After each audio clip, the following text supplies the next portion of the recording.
अस्सलाम वालेकुम स्टूडेंट्स। बेटा कैसे हैं आप लोग? उम्मीद करता हूँ खैरियत से होंगे। बेटा लास्ट क्लास में हमने ऑर्डर ऑफ रिएक्शन तक का जो काम है वो कर लिया था। कुछ एक्सेप्शंस भी देख ली थी जिसमें कोफिशिएंट्स का सम पावर के सम के बराबर नहीं आ रहा था, ठीक है। और ये यूँ कह लो जिसमें ऑर्डर और मॉलिक्यूलरिटी बराबर नहीं आ रही थी। तो आज बेटा बात कर लेते हैं एक्टिवेशन एनर्जी की।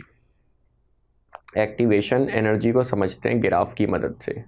ग्राफ बेटा हमने बनाया है प्रोग्रेस ऑफ रिएक्शन और एनर्जी के दरमियान।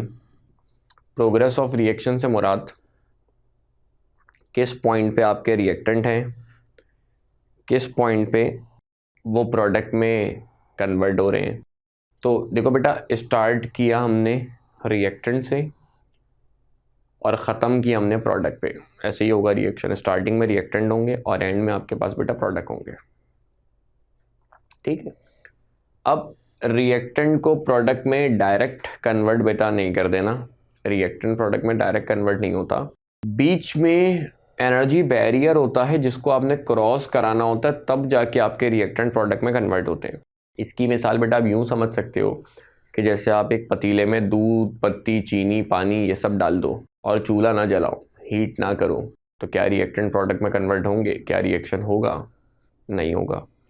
तो कहने का मकसद ये बेटा, रिएक्टेंट को प्रोडक्ट में कन्वर्ट कराने के लिए कुछ ना कुछ एनर्जी बैरियर होता है, कुछ ना कुछ एनर्जी का गैप होता है, कुछ ना कुछ एनर्जी आपको देनी पड़ती है, तब जाके आपके रिएक्टेंट जो हैं वो प्रोडक्ट में कन्वर्ट होते हैं। बिल्कुल इसी तरह बेटा आपने रिएक्टेंट को प्रोडक्ट में कन्वर्ट करना है तो बीच में मैंने कुछ बैरियर बना दिए, उसको क्रॉस करोगे तो आपके रिएक्टेंट प्रोडक्ट में कन्वर्ट होंगे, ठीक है। तो रिएक्टेंट को मैंने एनर्जी दी मैक्सिमम पॉइंट तक पहुंच गए। अच्छा, ये मैक्सिमम पॉइंट प्रोडक्ट नहीं है, प्रोडक्ट ये है। तो फिर ये क्या है बेटा? इसको एक्टिवेटेड कॉम्प्लेक्स कह सकते हैं या फिर ट्रांजिशन स्टेट कह सकते हैं।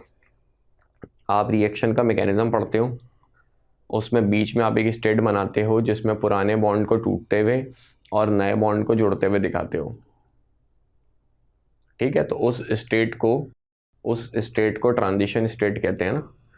तो ये वो है, या मैंने जो चाय वाली मिसाल दी इसमें कह लो वो पॉइंट जिसमें उबाल आ रहा होता है चाय में, ये वो पॉइंट है। तो ये आपका प्रोडक्ट नहीं होता। ऐसा नहीं है चाय में उबाल आ रहा है अब उसको पी गया, बस आप चूल्हा बंद कर देते हो तो एनर्जी कम होती है और फिर आप कप में निकाल के चाय पीते हो। तो कहने का मकसद है ये ट्रांजिशन स्टेट है, ये एक्टिवेटेड कॉम्प्लेक्स के प्रोडक्ट नहीं है। उसके बाद एनर्जी कम होगी और फिर आपको प्रोडक्ट मिलेगा। अब देखो, एनर्जी कम होते होते या तो रिएक्टेंट से भी कम हो सकती है या फिर रिएक्टेंट से ज़्यादा हो सकती है। अगर रिएक्टेंट से भी कम हो रही है बेटा तो ये ग्राफ एक्सोथर्मिक का है, और अगर रिएक्टेंट से ऊपर है तो उसका मतलब ये ग्राफ आपका एंडोथर्मिक का है। दोनों में ख़ास फ़र्क नहीं है, बस इसमें प्रोडक्ट को नीचे बनाए, उसमें प्रोडक्ट को ऊपर बनाए। अच्छा, एक चीज़ जो हम पहले थर्मोकेमिस्ट्री में पढ़ के आ चुके हैं वो ये कि रिएक्टेंट और प्रोडक्ट की एनर्जी में जो गैप होता है वो उस रिएक्शन का डेल्टा एच कहलाता है, यानी वो एनर्जी जो रिएक्शन के दौरान एब्जॉर्ब या रिलीज़ हो रही है।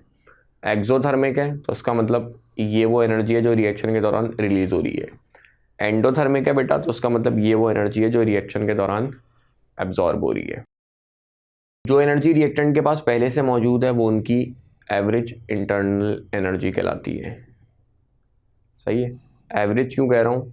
क्योंकि ख़ास टेम्परेचर पे हर मॉलिक्यूल की एक जैसी एनर्जी नहीं होती, किसी की थोड़ी सी ज़्यादा, किसी की कम होती है। तो हम उसका एवरेज लेते हैं कि भाई एवरेज रिएक्टेंट की इंटरनल एनर्जी इतनी है।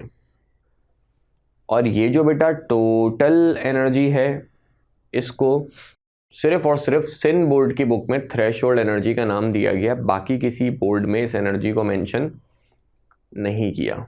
एनईडी वगैरह की बात की जाए तो उसमें थ्रेशोल्ड एनर्जी का नाम जो है वो आ सकता है। तो याद रखना, जो टोटल एनर्जी है ना, जो एनर्जी का बैरियर है कह लो, ये थ्रेशोल्ड एनर्जी है। एवरेज इंटरनल एनर्जी के अलावा मज़ीद कितनी एनर्जी आप रिएक्टेंट को दोगे कि वो थ्रेशोल्ड एनर्जी को मैच कर सके या इस बैरियर को क्रॉस कर सके, या एक्टिवेटेड कॉम्प्लेक्स या ट्रांजिशन स्टेट बना सके, या कोलिजन थ्योरी कहती है कि रिएक्टेंट के मॉलिक्यूल आपस में टकराते हैं, इनमें से कुछ कोलिजन ऐसे होते हैं जो रिएक्टेंट को प्रोडक्ट में कन्वर्ट कर देते हैं, उन कोलिजन को हम इफ़ेक्टिव कोलिजन कहते हैं।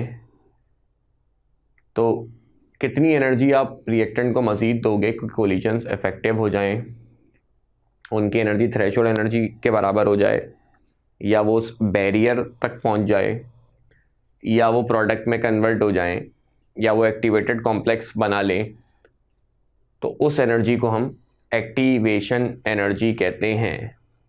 यानी अगर मैं आपसे एक्टिवेशन एनर्जी का फॉर्मूला पूछूं, जो कि मैंने नीचे लिखा है, तो समझ में आ रहा होगा। टोटल एनर्जी थ्रेशोल्ड एनर्जी है, जो एनर्जी रिएक्टेंट के पास पहले से मौजूद है बेटा वो एवरेज इंटरनल एनर्जी है, इनके बीच का जो गैप है, इनके बीच का जो डिफरेंस है बेटा, that is called activation energy. यहाँ से देख लो, यहाँ से देख लो, एक ही बात है, यहाँ भी वही है बेटा।